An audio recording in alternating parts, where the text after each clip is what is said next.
In the middle of a Tuesday afternoon, sitting at the kitchen table with a half-finished cup of tea and the kind of paperwork that accumulates after someone dies, when my phone rang.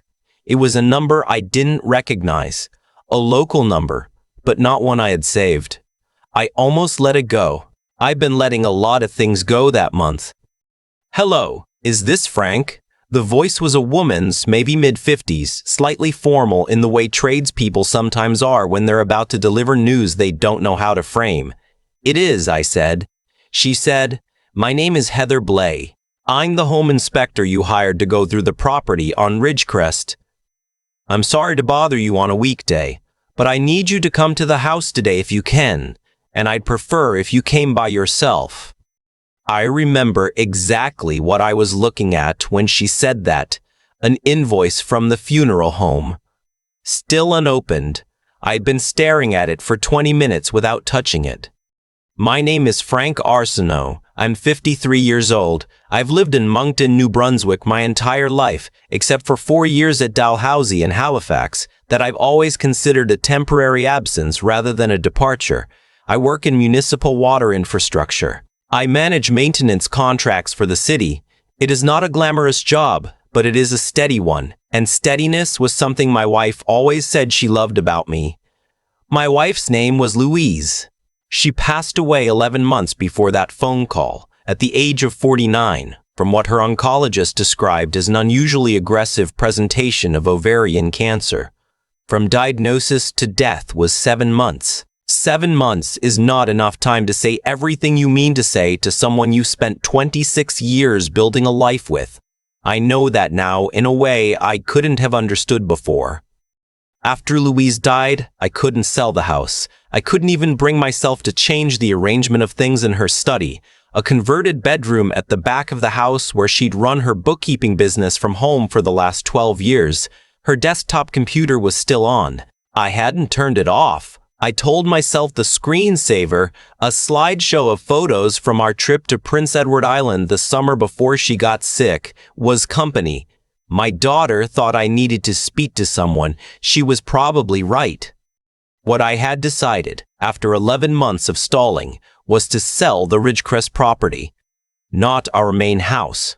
Louise had inherited a small bungalow from her aunt on Ridgecrest Drive on the eastern edge of the city when her aunt passed 6 years earlier. We'd been renting it out for a while, but the last tenant had moved out in March and I hadn't had the energy to find another one. My daughter's partner, who works in real estate, had gently suggested that carrying 2 properties was not practical on a single income and that it was the sensible thing to do. He wasn't wrong. I'd hired Heather Blay through a referral from a colleague. She had a good reputation. Thorough, I was told. When I pulled into the driveway on Ridgecrest that afternoon, Heather was standing on the front step with her clipboard and a look I can only describe as carefully neutral. The kind of expression people put on when they're deciding how much to say before they're sure of their footing. She thanked me for coming quickly. She said she needed to show me something before she wrote anything into the formal report. She said she wanted me to see it the way she'd found it before anything was moved or documented. She led me through the living room and down the hallway to the back bedroom, the one Louise's aunt had used as a sewing room and that we'd left largely as it was, since tenants hadn't needed it and we'd stored some of Louise's aunt's old furniture there. Heather had pulled the closet open. Inside, pushed to the back behind a hanging rod with a few old coats still on it, there was a filing box, the kind from an office supply store, beige cardboard with a lid, the kind you use when you're organizing things you're not ready to throw away. It had a small padlock through the handle clasp. She found it while doing a detailed closet inspection, checking the floor joists for moisture damage. It had been sitting on a piece of plywood someone had laid down over the original closet floor. Set down deliberately, she said, and not recently. There was dust on the lid, but not on the plywood beneath it, which meant the plywood had been placed there specifically to hold it. I stood there looking at it for a long moment. Heather said she hadn't touched it.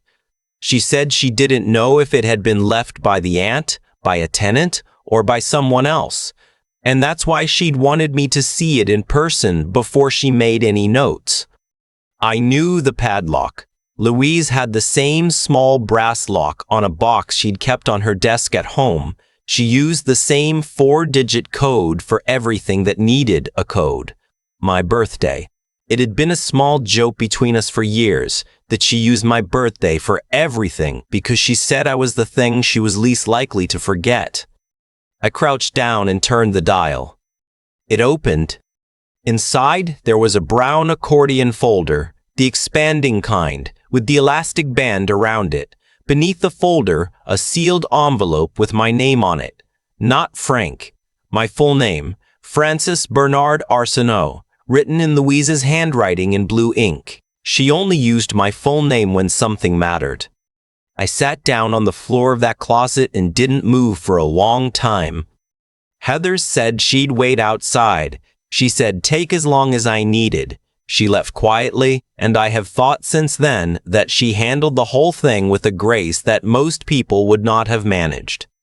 I didn't open the envelope that afternoon. I brought the box to my car, drove home, set it on the kitchen table next to the unopened funeral invoice, and made a pot of coffee I didn't drink. I sat across from the box, the way you sit across from something you know is going to change the shape of things, and you're not quite ready to let it. Louise had hidden that box before she died. She had driven to Ridgecrest, used her key, walked to the back bedroom, and placed it there herself. She had locked it with a code she knew I'd remember.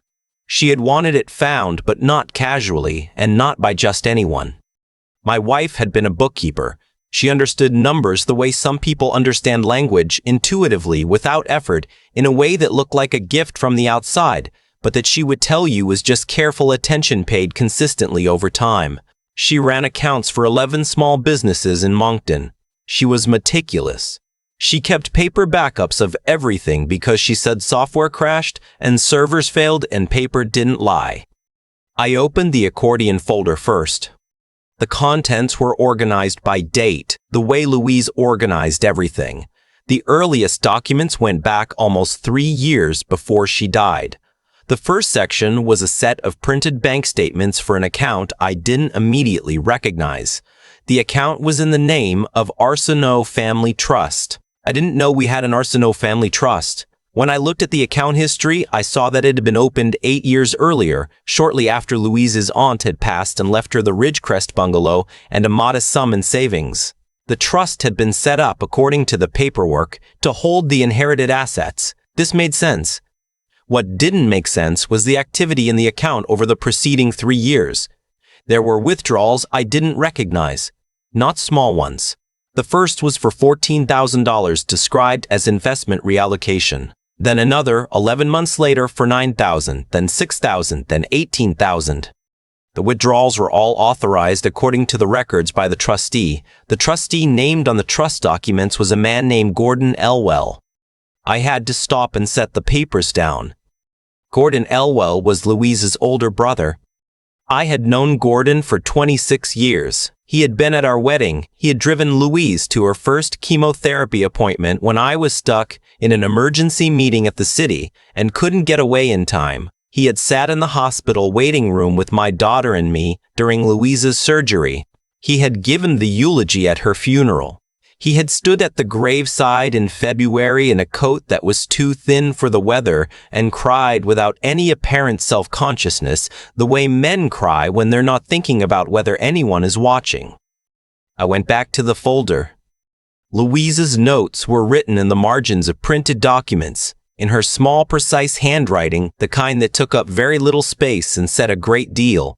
The first margin note, beside the $14,000 withdrawal, read, GE says reallocation to higher yield account. As for transfer record, he said he'd send it, still waiting as of this date. The date was 16 months before she died.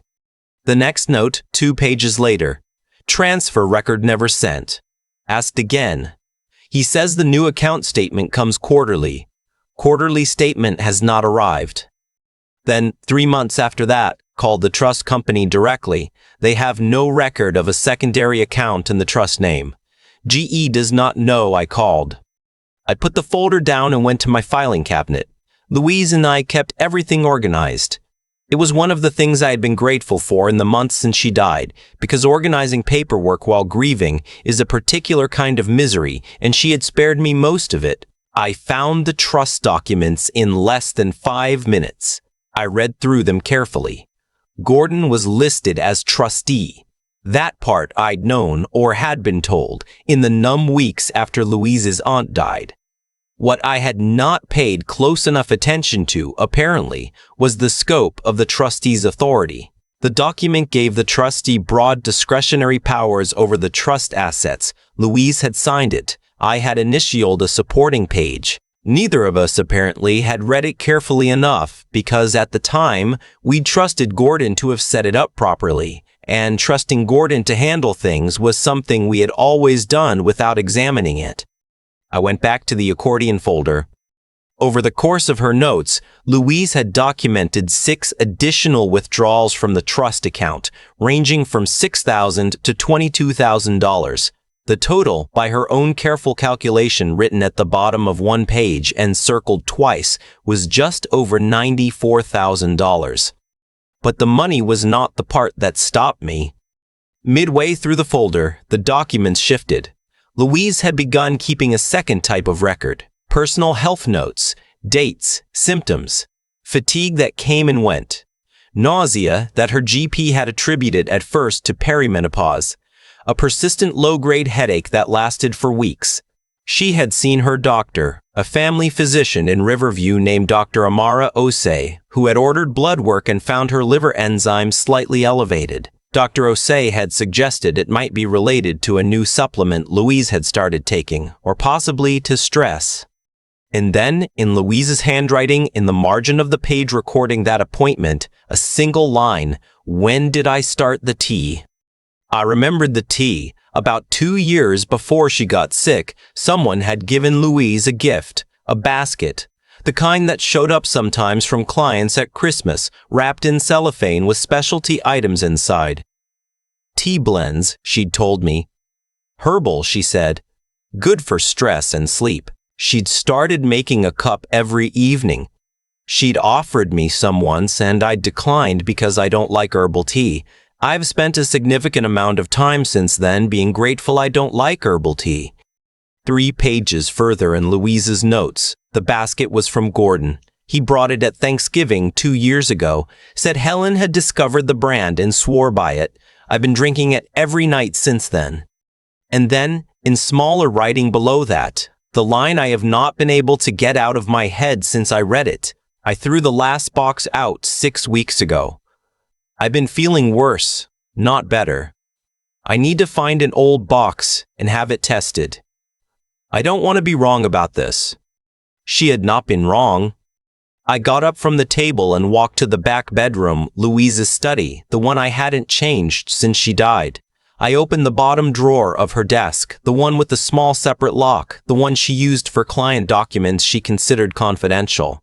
The key was on her keyring, which I kept in a bowl by the back door along with my own keys. I'd been taking her keys out of the bowl and putting them back every few days for 11 months without knowing what the small separate key was for.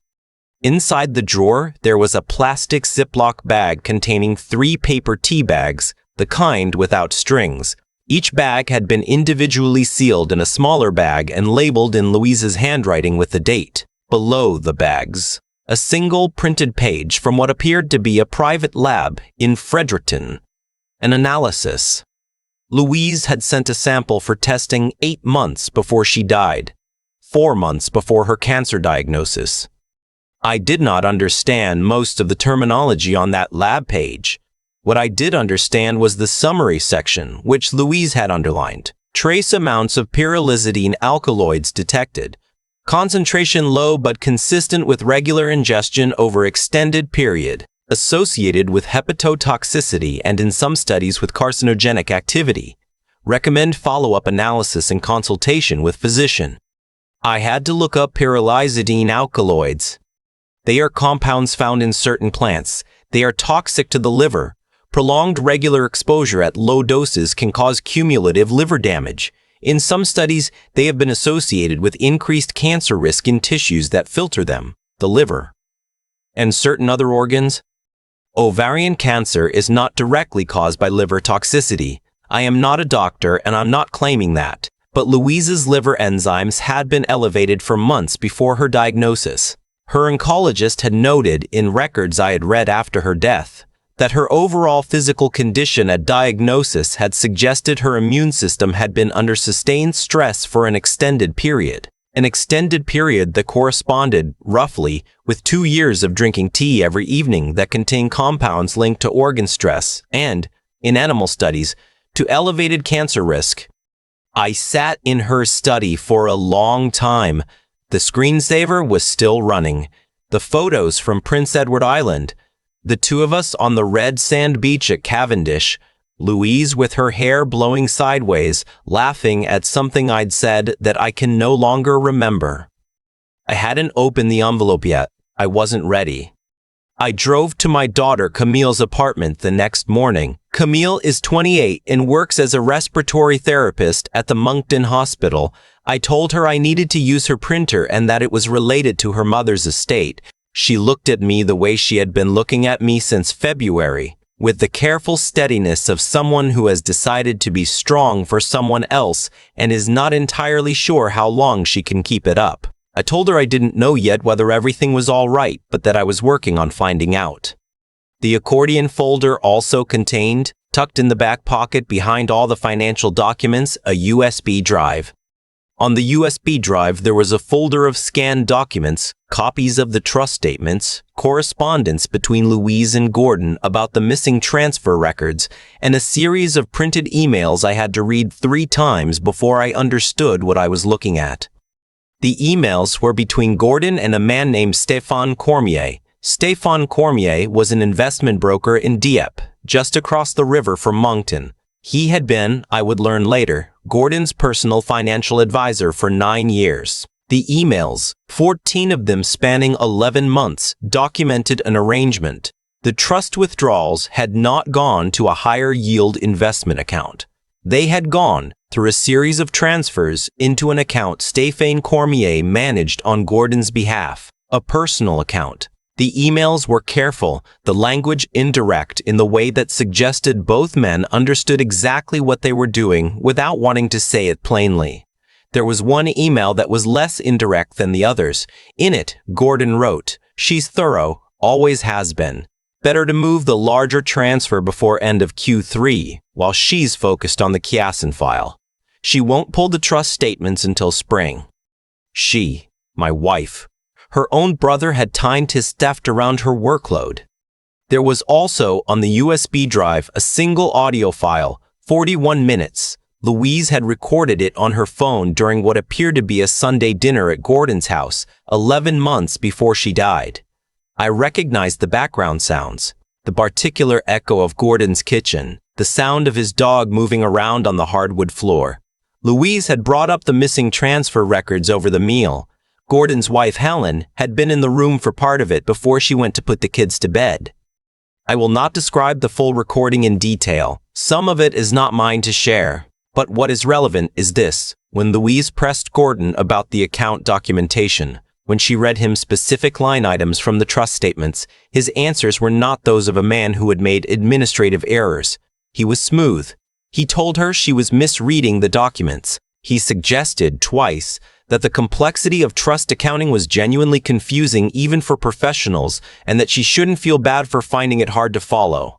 He said this to his sister, who was a professional bookkeeper. He offered to go over the documents with her and her husband together sometime, at her convenience, as though the issue were a scheduling matter rather than a theft. And then Louise said quietly, "Gordon, I sent a sample of that tea to a lab." There was a pause on the recording. 6 seconds, I counted. Then Gordon said, "Louise, I think you need to talk to your doctor about your stress levels. I've been worried about you for months." 6 seconds of silence. That was what he offered when his sister told him she'd had the tea he'd given her tested. Not surprise, not confusion, not the reflex of an innocent man hearing a strange and unexpected thing. 6 seconds of calculation, and then an attempt to reframe her as unstable. I drove home from Camille's apartment in the early evening through Moncton traffic on Main Street, past the Tim Hortons on Mountain Road where Louise and I used to stop on Saturday mornings after the farmer's market. I drove slowly. I was not entirely sure I should be driving. When I got home, I opened the envelope. It was 3 pages, handwritten on the same notepaper Louise used for client correspondence. I won't share all of it. The parts that are only for me, I intend to keep that way. But the parts that are relevant read like this. I don't have proof that the tea made me sick. The lab results are notable, but not conclusive on their own. I was going to take everything to a toxicologist in Halifax, but I've run out of energy and I'm running out of time, and I've had to accept that I may not be able to get the answer I need before I go. The tea bags and the lab report are in the locked drawer. The key is the small brass one on my ring, the one you've asked me about 100 times. Please take everything to the police. Please get a proper toxicology assessment done on the remaining bags. And please, Frank, do not go to Gordon by yourself. I know you. You'll want to look him in the eye and ask him directly and give him a chance to explain. He will not explain. He will manage you the same way he tried to manage me, and you'll walk away less sure of what you know than you were when you walked in. He is not who we thought he was. He hasn't been for a long time, I think. I love you. I'm sorry it took me so long to write this down. I kept hoping I was wrong. She had not been wrong. I did not go to Gordon directly. I want to be clear about that.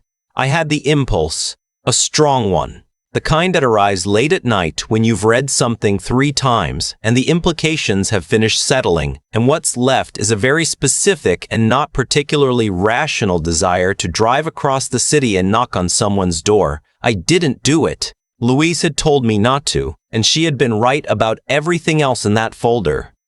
Instead, I called a lawyer. Her name was Margot Kyasan, not a relative of the Kyasan whose file Gordon had monitored Louise's attention around, just a coincidence of the kind that Moncton produces regularly because it is not a large city. Margot worked in civil litigation and estate law and had been recommended by a woman I knew from my running club. I told Margot everything over the phone from the beginning. She was quiet through most of it. When I finished, she said, "Bring me the box. All of it. Don't make copies of anything additional. Don't contact Gordon. Don't discuss this with anyone outside your immediate family." I said I understood. She also said after a brief pause, "Frank, I want you to be prepared for the process to be slower than what you're feeling right now." I understood that too. I understood it better than she probably expected. Margot moved carefully, but she moved. Within 2 weeks, she had connected with a financial crimes investigator at the RCMP detachment in Moncton, a corporal named David Godet who specialized in estate fraud and elder financial abuse cases. Corporal Godet reviewed the documents, listened to the audio recording, and arranged for the tea bags and the original lab report to be sent to Health Canada's Forensic Chemistry Services in Ottawa. The financial investigation moved more quickly than the toxicology. Corporal Godet's team was able, with the emails and trust documents, to establish a clear pattern of fraudulent withdrawals from the trust account going back 8 years. The total, when they traced it fully, was $112,000. Gordon had not been careful enough with the paper trail, or had not expected Louise to be the one pulling on the thread, or had perhaps simply become comfortable over years of not being caught. Defane Cormier, when interviewed, initially claimed to have been acting on instructions he believed were legitimate. He revised this position after being shown the emails. The toxicology results took longer. They came back 4 months after I'd handed over the tea bags. The Health Canada analysis confirmed the presence of pyrrolizidine alkaloids in concentrations that, according to the report, were consistent with ingestion levels that would cause measurable hepatotoxic effects over a period of 1 to 2 years. They also confirmed, through comparison with commercial databases, that the specific alkaloid profile matched a combination of plant compounds not found in any product sold by the brand name on the tea packaging. The tea bags Louise had saved were not the commercial product they were packaged as. The contents had been substituted. I will say that plainly because I think it needs to be said plainly. The tea Gordon had given my wife was not what the packaging said it was. Someone had put something else inside those bags. Gordon was arrested on a Thursday morning in October, 10 months after I found the filing box. He was charged with fraud over $5,000, breach of fiduciary duty, and, after a further 6-month investigation coordinated with the RCMP's Serious Crimes Unit, criminal negligence causing bodily harm. The criminal negligence charge was the complicated one. The Crown prosecutor was a careful woman named Isabelle Fournier who explained to Margot, and Margot explained to me, that establishing a direct causal link between the adulterated tea and Louise's cancer was a legal and evidentiary challenge of considerable complexity. The science supported a connection. Whether a court would find that connection proven beyond a reasonable doubt was a different question. Gordon, through his lawyer, denied any knowledge of what was in the tea bags. He said he had purchased the gift basket from a specialty health shop that had since closed. He said he had no understanding of organic chemistry and had no idea what pyrrolizidine alkaloids were. He said his sister's illness had devastated him. I was in the courtroom on the day he said that last part. I had been advised by Margot to maintain a neutral expression. I found it required more effort than I had expected. Gordon was convicted on the fraud charges and on the breach of fiduciary duty charge. The criminal negligence charge was stayed on a technicality related to the chain of custody for one of the tea bag samples, a detail that Margot walked me through carefully and that I understood, intellectually, while experiencing it as something other than understanding. He served 16 months.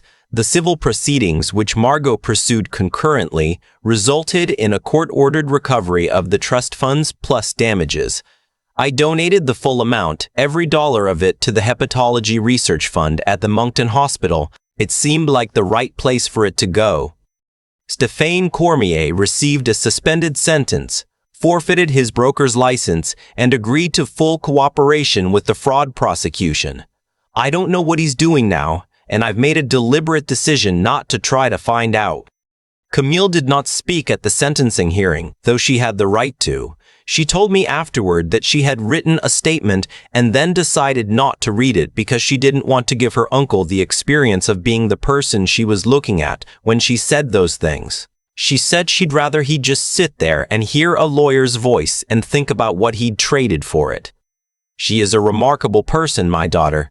She has more of her mother in her than I sometimes have the composure to acknowledge. I still live in the house on Highfield Street. I sold the Ridgecrest bungalow 6 months after the trial, which was later than my daughter's partner had recommended and later than was probably financially sensible, but right for other reasons that I don't entirely know how to articulate. The home inspector who'd found the filing box, Heather Blay, sent me a brief note after the trial. She said she'd read about it in the Times and transcript, and that she was glad I'd found what I needed. I wrote back and thanked her. It is an understatement to say that I am glad she didn't just make a note in her report and move on. Louise's study is still at the back of the house. I changed one thing this year. I finally turned off the screensaver. Now the monitor just sits dark when I'm not using it. I use it to do my tax returns and occasionally to look up things I don't know the answers to. Louise would appreciate the practicality. She would probably have a comment about how long it took me. The 3 pages of her letter I have read more times than I've counted. There is a line near the end that I come back to most often. She wrote, "You are the most trusting person I have ever loved." I do not mean that as a criticism. I mean it as the thing I've always loved most and worried about most at the same time. Trust the people who've earned it slowly. Be careful with the ones who've borrowed it from someone else's account. She was a bookkeeper to the end. Even in grief, she found the right metaphor from the work she knew best.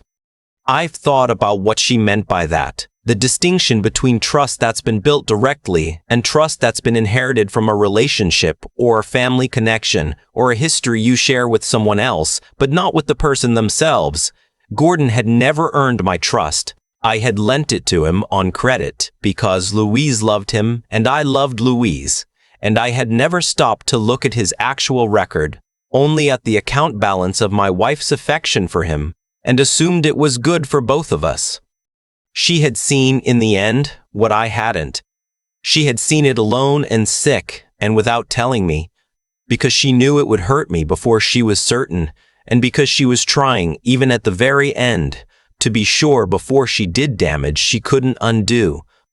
I've had to sit with that, with the fact that she carried it alone. I've had to make peace, or try to, with the particular grief of knowing that the last months she had were spent in quiet documentation of something she couldn't fully prove, working carefully and alone in a study at the back of a house, building a case she hoped I would someday find. I think about her every time I open that study now. I think about her with her reading glasses on and the desk lamp on and a cup of tea she'd stopped trusting sitting cooling beside her while she typed. Careful, precise, thorough, even when she was frightened. Especially when she was frightened. That was who she was. That was who she had always been. She left the key on her ring for 11 months, where she knew I'd find it when I was ready. She left my name on the envelope in her best handwriting. She left everything organized and labeled and dated, the way she left everything, because she knew that was what I would need to find my way through it. I think about that whenever I'm tempted to mistake silence for absence. She was still there, in that study, in that folder, in those 3 pages. She was still working, still watching out for me, still, even after everything, making sure I would know the truth. I think about Louise at that desk a lot, late at night, the lamp on, her glasses pushed up, a cup of tea she'd stopped trusting cooling beside her keyboard. She was sick, she was frightened, and she was still working, still building something careful and true that she hoped I would one day find. That is what I come back to most, not the fraud, not the courtroom, not Gordon's face when the verdict was read. I come back to the image of a woman who, in the middle of dying, chose to do the right thing even when it cost her almost everything she had left. There's a cause to everything that happened, and I've had enough time now to trace it back honestly. Gordon didn't become what he became all at once. He made small decisions over years, each one a little easier than the last because the previous one had gone unpunished. He borrowed against a trust that wasn't his. He told himself small lies and then larger ones, and somewhere in that slow erosion of his own character, he lost the thing that makes a person worth knowing, the basic willingness to be honest about what they're doing and who they're hurting. What he traded for $112,000 was everything a person actually needs.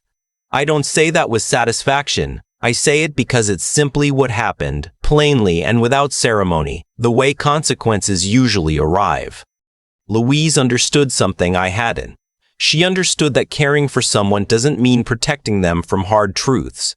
It means having the clarity to see what's actually happening, the courage to document it even when you're exhausted, and the integrity to do it right rather than fast. She could have confronted Gordon.